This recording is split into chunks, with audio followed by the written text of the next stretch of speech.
Hi అండి, అందరూ ఎలా ఉన్నారు? Welcome back to my channel Sunanda vlogs and life స్టైల్కి స్వాగతం సుస్వాగతం. ఈరోజు నా ఇంట్రడక్షన్ వీడియో తర్వాత this is my second video అండి.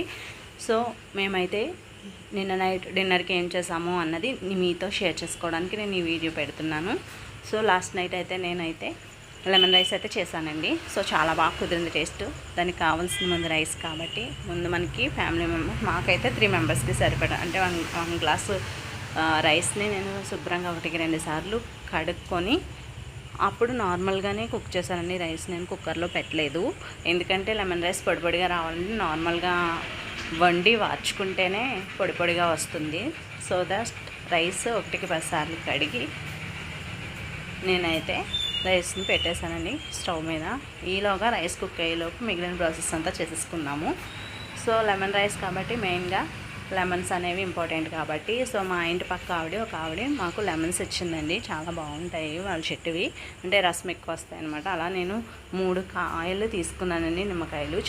చాలా రసం వచ్చింది. ఆల్మోస్ట్ 3 కాయలు మిక్సప్ చేస్తే ఎంత వచ్చిందంటే హాఫ్ గ్లాస్ టీ గ్లాస్ ఉంటుంది కదండి, దాండు నిమ్మరసం అయితే వచ్చింది. నాకు చాలా హ్యాపీ అనిపించింది. అబ్బా భలే వచ్చింది రసం అని నేను చేతితోటే విష్ చేసేసాను. సో ఇట్లా లెమన్ అంతా పిండుకున్న తర్వాత అందులో ఉన్న సీడ్స్ అన్నిటిని మనం స్పూన్తో తీసేసుకోవాలండి. చూసారా ఎంత రసం వస్తుందో, మీరు కూడా చూస్తున్నారు కదా. సో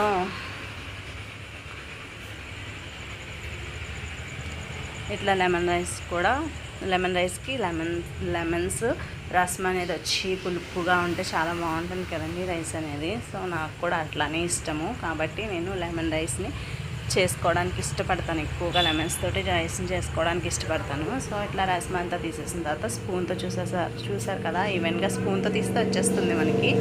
సో అట్లా స్పూన్తో మనం సీడ్స్ అన్నీ తీసేయాలి, లెమన్ సీడ్స్ అన్నీ తీసేయాలి. సో 1-2 ప్రాబ్లం లేదు, కానీ చాలా సీడ్స్ ఉంటాయి కదండి లెమన్లో. సో ఆ సీడ్స్ అన్నీ మనం తీసేసుకోవాలి పక్కకి. చూసారు కదా, మొత్తం తీసేసాను నేను, ఒక్కటి కూడా ఉంచకుండా. సో వాటిలోనే నేను ఉప్పు వేసేస్తున్నాను నిమ్మరసంలోనే, ఎందుకంటే మా ఇంట్లో సాల్ట్ అయితే లేదండి. సో దట్ కళ్ళుప్పు అయితే ఉంది, ఎందుకంటే రైస్ కుక్ అయ్యి వార్చి చల్లారి పెట్టాలి కదా, పోపు పెట్టేటప్పటికి టైం పడుతుంది. కాబట్టి ఈలోగా కళ్ళు అనేవి ఉప్పు కన్ను అనేది లెమన్ వాటర్లో కరుగుతుంది కాబట్టి నేను అట్లా వదిలేసాను. అట్లా స్పూన్తో 1-10 సార్లు తిప్పితే మొత్తం కరిగిపోయిందిలేండి. సాల్ట్ ఏ విధంగా ఉంటుందో అట్లానే అయిపోయింది లాస్ట్ టైంకి. సో ఇప్పుడైతే మిర్చి కూడా నేను కట్ చేసి పెట్టేసుకున్నాను. అండ్ తాలింపులు అంటే నా దగ్గర అవైలబుల్గా ఉండేవి నేను పెట్టుకున్నాను. వేరుశనగ గుళ్ళు అవి కూడా వేసుకుంటారు, బట్ నా దగ్గర అవైలబుల్గా ఉన్నవి మాత్రమే నేను పెట్టుకున్నాను. సో అవన్నీ మా ఇంట్లో అయితే ఎండుమిర్చి తక్కువ తింటారండి, పచ్చిమిర్చి ఎక్కువ తింటారు. అందులో లెమన్ రైస్లో పచ్చిమిర్చి అంటే చాలా ఇష్టం మా ఫ్యామిలీలో అందరికీ. సో ఈలోగా రైస్ అయితే పొంగొచ్చిందండి.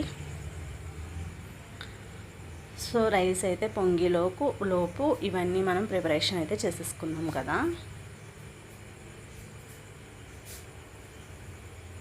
చూసారు కదా, సాల్ట్ చూసారా ఎలా కరిగిపోతుందో. మనం చేయి పెట్టి ఏం ట్విస్ట్ చేయక్కర్లేదండి, జస్ట్ స్పూన్తో అట్లా చేస్తుంటే కరిగిపోయింది మొత్తం లెమన్ రైస్ లెమన్ జ్యూస్లో. సో రైస్ అయితే కుక్ అవ్వడం స్టార్ట్ అయ్యింది.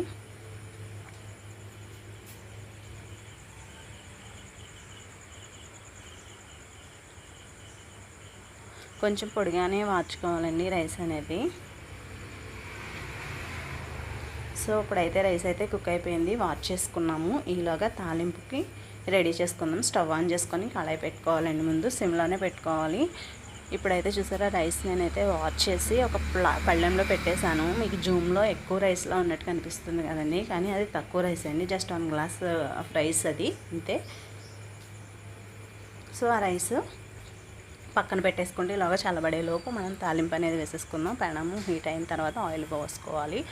ఆయిల్ ఏంటంటే అది మేమైతే పప్పు నూనె వాడతామండి. సో అస్తమాను కాదు, అప్పుడప్పుడు.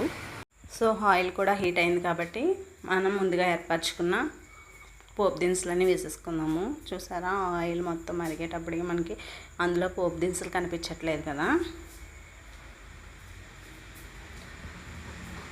సో సిమ్లోనే చేసుకోవాలండి, లేదంటే మనకి హైలో పెడితే పప్పు దినుసులు అనేవి చాలా ఫాస్ట్గా మాడిపోతాయి. మనం ఇలా రెప్పేసి తీసేటప్పటికే బ్లాక్ వచ్చేస్తాయి. సో మనం సిమ్లోనే ఇట్లా కలుపుకొని వేయించుకుంటూ ఉంటే దోరగా వేగుతాయి. మనం తినేటప్పుడు పంట కింద ఫ్లేవర్ అనేది మనకి తెలుస్తుంది. చూసారు కదా, అలా వేగాయి. ఇప్పుడైతే అందులో పచ్చిమిర్చి, ఎండుమిర్చి కూడా వేసేసుకుందాము. ఇట్లా లెమన్ రైస్లో మనం పచ్చిమిర్చి, ఎండుమిర్చి కూడా రైస్తో కలిపి తింటుంటే చాలా బాగుంటుంది కదండి. ఇప్పుడైతే ముందుగానే సిద్ధం చేసి పెట్టుకున్న కరివేపాకు కూడా వేసేసుకుందాము. సో కరివేపాకు వేసుకునే ముందే నేను స్టవ్ అయితే ఆఫ్ చేసేసానండి. ఎందుకంటే నేను ఒక చేతితోటే వీడియో తీస్తున్నా, ఒక చేతితో అనేది డిన్నర్ ప్రిపేర్ చేస్తున్నాను. సో పసుపు కూడా వేసేసుకుందాము. ఆ ఆయిల్ హీట్కి పసుపులో ఉన్న పచ్చిదనం కూడా సరిపోతుందండి. పచ్చిదనం అనేది పోతుంది. ఎందుకంటే ఇంకా స్టవ్ ఆన్లోనే ఉంటే నా పోపు అనేది మాడిపోతుంది.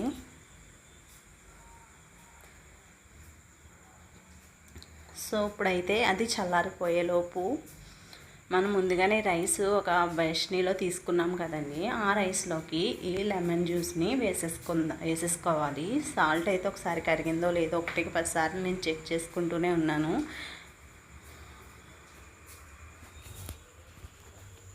సో సాల్ట్ అయితే మొత్తం కరిగిపోయిందండి. ఇప్పుడు ఆ జ్యూస్ మొత్తాన్ని రైస్లో మిక్సప్ చేసేసుకోవాలి. 4 పక్కల వెళ్ళేలా వేసుకోవాలి. చూసారు కదా, సాల్ట్ ఎట్లా అయితే ఉంటుందో అట్లానే అయ్యింది. సో ఇప్పుడు ఆ జ్యూస్ రైస్లో వేసుకున్న తర్వాత రైస్ని మొత్తం కలుపుకోవాలండి ఈవెన్గా. ఎందుకంటే ఆ పులుపు మొత్తం రైస్కి పట్టాలి, ఆ ఉప్పు పులుపు కూడా. సో అదంతా కలుపుకున్న తర్వాత మనం ముందుగానే సిద్ధం చేసుకున్న తాలింపు ఏవైతే ఉందో అది కూడా మనం వేసేసుకోవాలి. సో అది కూడా వేసుకున్న తర్వాత మొత్తం 3 ఈవెన్గా కలుపుకోవాలి. నేనైతే గరిటతో కలుపుకుంటున్నానండి. మనం మామూలుగా ఇంట్లోనే కాబట్టి చేసుకునేది, చేత్తో కూడా మిక్సర్ చేసుకోవచ్చు. బట్ నేనైతే గరిటతోటే కలుపుకున్నాను. చూసారు కదా, నేను ఒక చేత్తో వీడియో తీస్తున్నానండి, ఒక చేత్తో మాత్రమే డిన్నర్ చేస్తున్నాను. అందుకని నాకు కొంచెం ప్రాబ్లం అవుతుంది. సో నేను ఈవెన్గా మొత్తం కలిపేసుకున్న తర్వాత లుక్ అయితే ఇలా వచ్చిందండి. సో ఇప్పుడైతే ఇలా ఉన్న రైస్ని ఒక 1 గంట మనం ఏం డిస్టర్బ్ చేయకూడదండి. మొత్తం ఈవెన్గా కలిపేసుకున్న తర్వాత ఒక 15 నిమిషాలు మనం దాన్ని పక్కన పెట్టేస్తే ఆ రైస్కి నిమ్మరసం అంతా పీల్చుకుంటుంది, సాల్ట్ కూడా పడుతుంది, తాలింపు కూడా బాగుంటుంది. సో ఆ 3 మిక్స్ అయ్యింది, మనకి టేస్ట్ వస్తుంది కదండి. లెమన్ రైస్ టేస్ట్ రావాలంటే ఒక 15 నిమిషాలు అట్లా మూత పెట్టి వదిలేయాలి. సో ఆఫ్టర్ 15 మినిట్స్ మనం దాన్ని సర్వ్ చేసుకొని తినచ్చు. సో ఇప్పుడైతే 15 నిమిషాలు అయిపోయిందండి. ఇప్పుడైతే సర్వ్ చేసుకుందాము. టేస్ట్ ఎలా ఉందో మీకు నేను తిని చెప్తాను.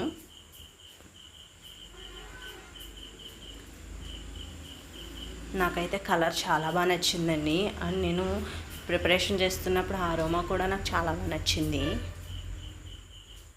సో నేనైతే సర్వ్ చేసుకుంటున్నాను.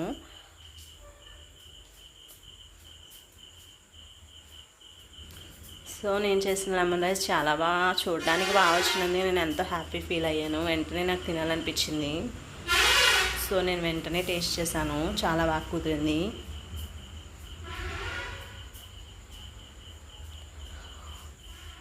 ఉప్పు, పసుపు, తాలింపు, నిమ్మరసం అంతా ఈవెన్గా సరిపోయాయండి ఆ రైస్కి.